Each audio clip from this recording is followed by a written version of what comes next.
Est-ce que vous avez peur que les Américains portent la guerre au Nord-Vietnam? Nous n'avons jamais peur. Comme les Français aussi, on dit que peur n'existe pas.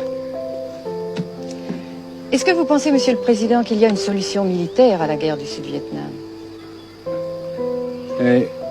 Non. Parce que vous savez que le peuple vietnam, c'est un. Et le pays du Vietnam, c'est un. Les Américains ont fait une guerre d'agression, comme qui dit, c'est une guerre non déclarée. Et, comme vous savez aussi, vous avez pu lire dans la presse, n'est-ce pas, mondiale, que plus la guerre prolonge, plus les Américains et leurs valets, n'est-ce pas, s'enliser, hein? Et plus ils supportent des échecs, comme vous savez récemment, n'est-ce pas?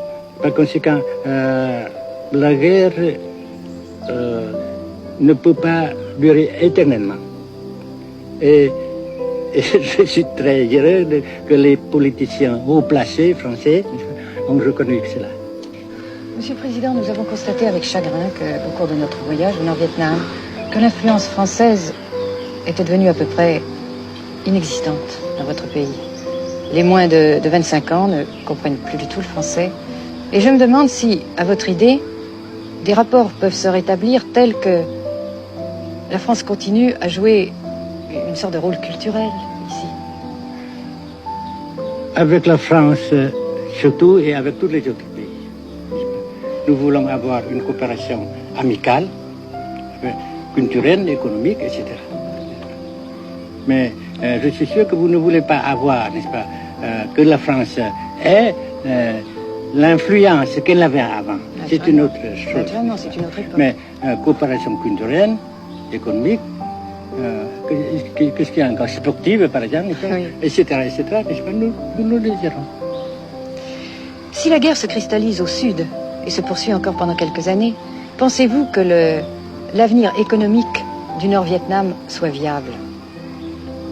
Je suis sûr que ça non seulement viable, mais ça progresse.